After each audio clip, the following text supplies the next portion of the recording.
Kebijakan Pemerintah tolol. goblok. Saat ini kebijakan pemerintah emang pada tolol, menterinya pada tolol emang. Rata-rata nyusahin rakyat, tuh lihat aja nih rakyat. Ngantri, udah ngantri panjang, dapetnya cuma satu.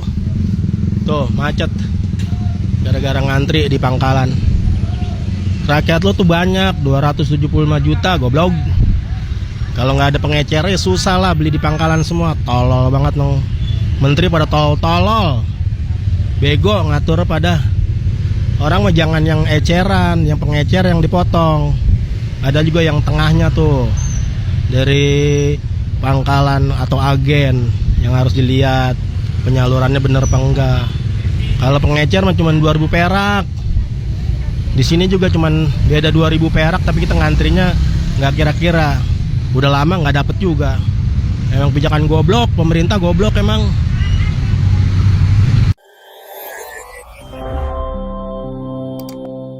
Pak, gini deh, pernah nggak Bapak atau istri Bapak ngalamin gas habis pas pagi-pagi lagi mau bikin sarapan sebelum anak-anak berangkat sekolah? Atau ngalamin gas habis malam-malam waktu mau nyiapin makan malam atau waktu mau nyiapin sahur? Kebayang nggak Pak? Malam-malam atau subuh-subuh ibu-ibu itu harus nenteng-nenteng gas kosong ke agen terdekat yang biasanya jarak paling dekat itu dari rumah kami antara 3 sampai 5 kilo, Pak. Yang kalau naik ojek itu PP bisa 20-30 ribu. Sedangkan harga gas di agen terdekat itu 15 ribu. Kan jatuhnya jadi mahal, Pak, dibanding harga di eceran. Di warung Madura lah, Pak, yang paling gampang dicari dekat rumah-rumah kami itu harga gas melon 20 sampai 22 ribu. Worth it lah, Pak, dibandingkan malam-malam atau subuh-subuh repotnya emak-emak nenteng-nenteng gas kosong ke agen. Udah paling benar Pak, kami nyarinya tuh ke pengecer. Nggak usah ngadi-ngadi Pak kalau bikin kebijakan. Emang sih Bapak atau istri Bapak nggak akan mungkin ngalamin apa yang kami alamin ya. Nggak akan mungkin juga istri Bapak itu keluar rumah nenteng-nenteng gas kosong ke agen. Karena Bapak pasti punya kepala rumah tangga yang sudah menyiapkan segala kebutuhan rumah tangga Bapak, termasuk kalau gas habis. Nggak akan mungkin juga ada gas melon di rumah Bapak dong. Pasti gas yang Bapak pakai itu di atas 12 kilo. Yang kalau habis, kepala rumah tangga Bapak tinggal telepon agen, terus dianterin sama agen ke rumah Bapak, sampai dapur Bapak dipasangin juga tuh regulator. Nggak akan mungkin juga sih istri Bapak ngerasain apa yang kami rasakan, Pak.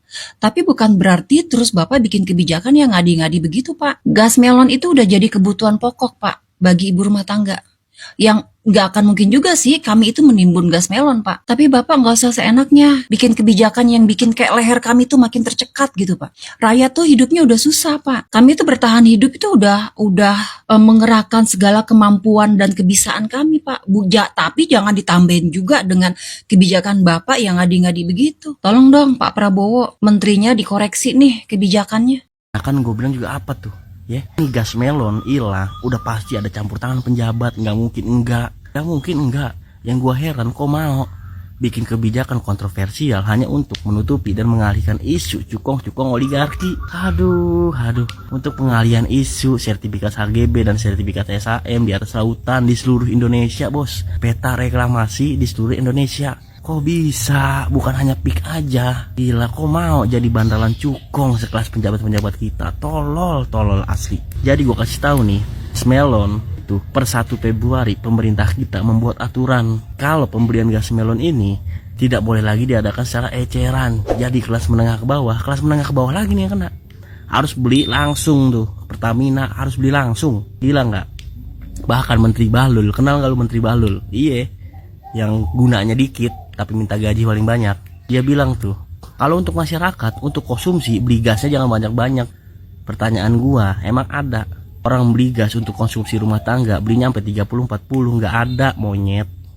Nggak ada. Beli satu aja duitnya pakai ngutang. Pemikiran dari mana? Sekalipun ada orang yang beli dengan jumlah banyak kayak gitu, ya pembisnis. Seharusnya yang ditindak pembisnisnya, bukan masyarakat lagi yang kena imbasnya. Otak, pakai otak. Astaga, ini udah sama nih kayak kelangkaan minyak waktu itu. Langka minyak, masyarakat disuruh ngerebus sama Bu Megawati. Rebus makanan direbus. Tahu-taunya ada penjabat kita yang lagi gila ekspor minyak, ketahuan di Indonesia lagi krisis minyak. Kan gila, diusut? Enggak. Nggak apa-apa kok kalau pengen gas LPG 3 kilo harganya rata semua. Tapi nggak gini caranya, barangnya jadi langka. Malahan karena itu, sekali gasnya ada, harganya tinggi banget. Efeknya banyak pedagang kecil yang karena nggak punya gas jadi nggak jualan. Perputaran ekonomi jadi nggak jalan. Kenapa sih selalu ada aja kebijakannya yang nyusahin rakyat kecil? Mulai 1 Februari pemerintah mau stop layanan jual LPG 3 kilo ke pengecer. Di mana pikirannya coba? Gimana caranya jual dari SPBE langsung ke desa-desa yang ada di pelosok tanpa ada pengecer? Coba pikir. Yang salah itu sebenarnya bukan dari pengecer, Pak. Bukan dari pengecer, karena layer distribusi tata niaga dari SPBE itu nggak bener. Coba bayangin, ada di SPBE ada distributor ke agen ke pangkalan, baru ke pengecer.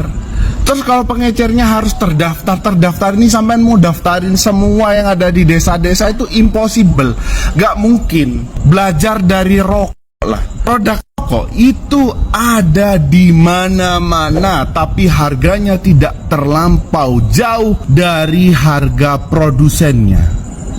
Kenapa? Karena availability-nya tersedia di mana-mana. Toko bisa beli di mana-mana. Persaingan harga terjadi.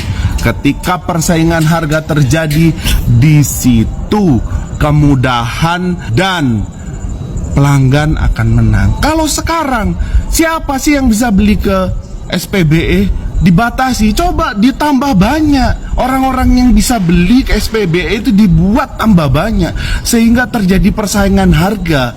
Yang kenyang, yang gendut tuh yang ada di tengah, bukan yang di bawah. Yang di warung itu cuannya cuma 2.000 Pak maksimal, gak mungkin lebih. Yang di tengah nih yang kenyang, yang harus dipotong gitu. Ini pemerintah kalau bikin peraturan yang bener lah, dipikir dulu yang serius gitu loh. Bakalan jadi gimana dampak dari peraturan itu. Apalagi ini urusannya bahan pokok, urusan gas melon 3 kg yang nggak bisa diganti sama bahan lain. Sekarang pemerintah bikin aturan, gas melon nggak boleh dijual di pengecer, bolehnya di agen. Lah, sekarang agennya jauh. Emang lo pikir semua orang punya motor? Emang motor nggak pakai bensin? Lo bayangin kalau emak-emak yang harus jalan kaki 2 km bahkan lebih, nenteng-nenteng tabung gas kosong sama gendong anaknya. Pulangnya dia lebih berat, karena tabungnya udah ada isinya. Orang yang sehat aja bisa jadi sakit. Lah gimana kalau nenek-nenek? Agen gas jam 5 sore udah tutup. Lah kalau gas habis jam 7 malam, gimana? Rakyat nggak bisa makan sampai agen gas buka. Gitu. Terus gimana nasib tabung gas kosong yang ada di pengecer sekarang? Terus gimana pendapatan para pengecer? Pemerintah mikir dong, hidup rakyat sendiri kok dibikin susah, hanya demi untuk mendapatkan hak mereka atas gas melon 3 kg, yang sebenarnya udah jadi kewajiban pemerintah untuk memenuhi itu. Lah kok untuk dapat hak aja, sekarang malah dipersulit. Rakyat itu bukan pengemis, yang mentang-mentang miskin, jadi bisa diperlakukan seenaknya. Rakyat itu bukan mengemis subsidi. Rakyat cuma menuntut hak mereka atas subsidi. Subsidi itu bukan belas kasihan pemerintah. Subsidi adalah kewajiban pemerintah. Kewajiban pemerintah, karena pemerintah nggak bisa bikin rakyatnya mampu dan sejahtera. Gue tahu kalau gas melon cuma untuk orang miskin. Tapi emang siapa yang mau jadi miskin? Semua juga maunya jadi orang kaya. Tapi kenapa pemerintahnya nggak mampu bikin rakyatnya kaya dan sejahtera? Kalau pemerintah bisanya cuma bikin hidup susah, tambah susah, ya udah, bubarin aja pemerintah. Karena apa fungsinya? Makanin duit pajak doang.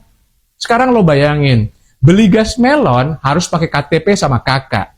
Rakyat itu mau beli gas, bukan mau ngelamar kerja. Mau beli loh, bukan mau minta, bukan mau nyolong.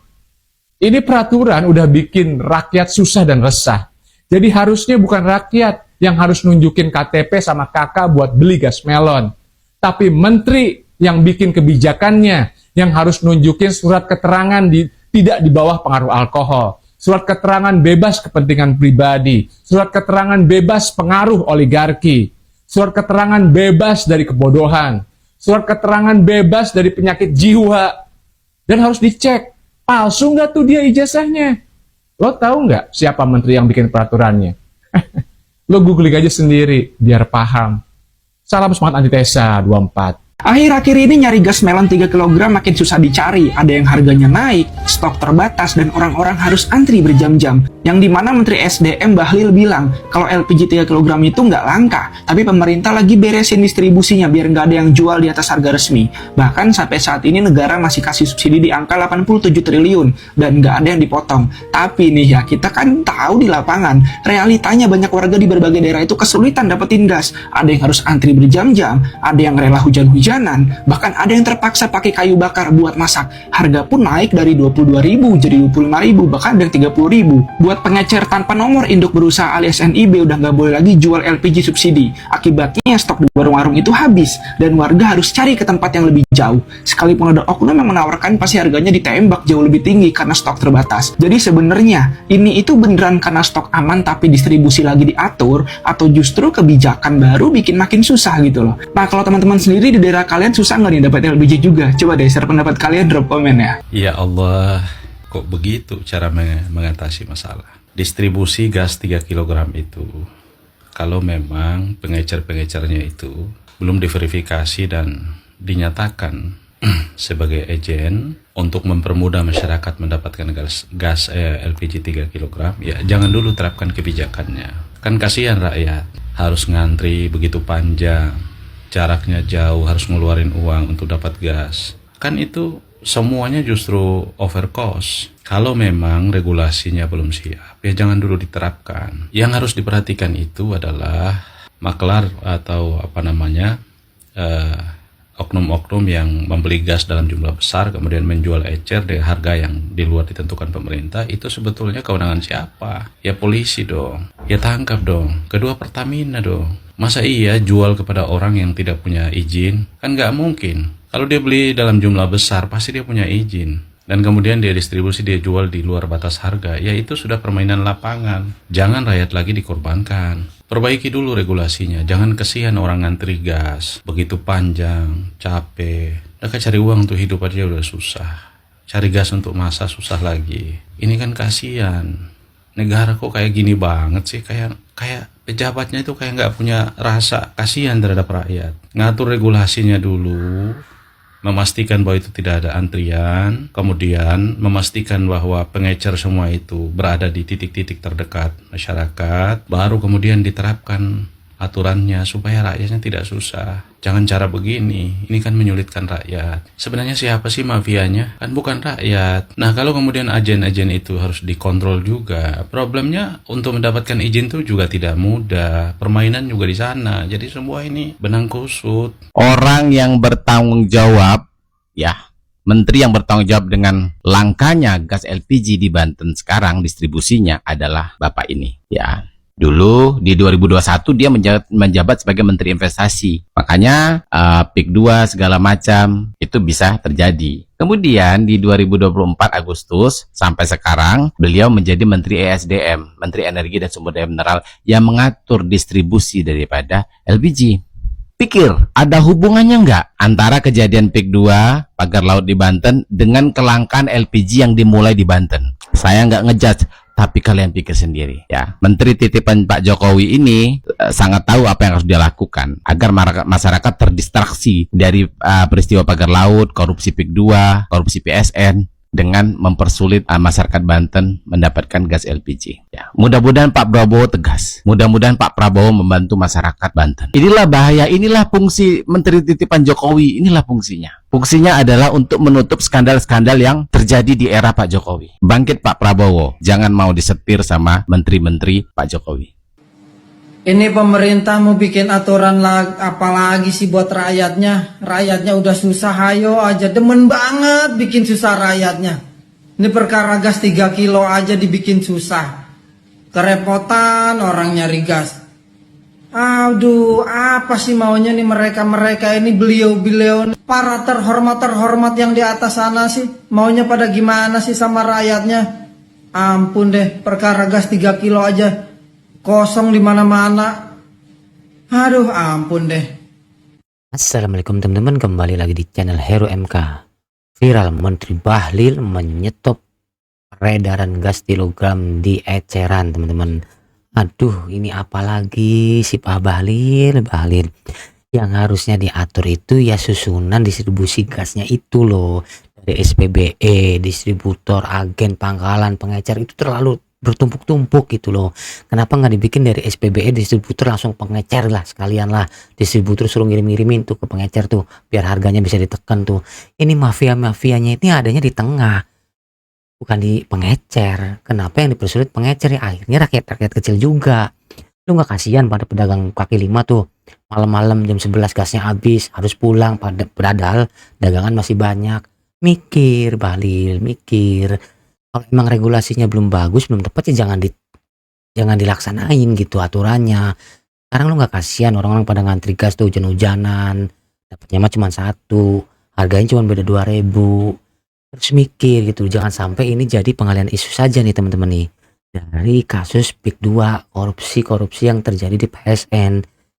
Jangan sampai, tetap kita pantau terus tuh sampai disebutkan siapa dalang atau pelakunya, dan kita pantau juga nih peredaran gas 3 kg nih. Gimana teman-teman, di daerah kalian masih langka dan harganya berapa? Kita diskusi di kolom komentar. Oke teman-teman, jangan lupa like, komen, dan subscribe, nyalakan lonceng notifikasinya. Salam netral, assalamualaikum.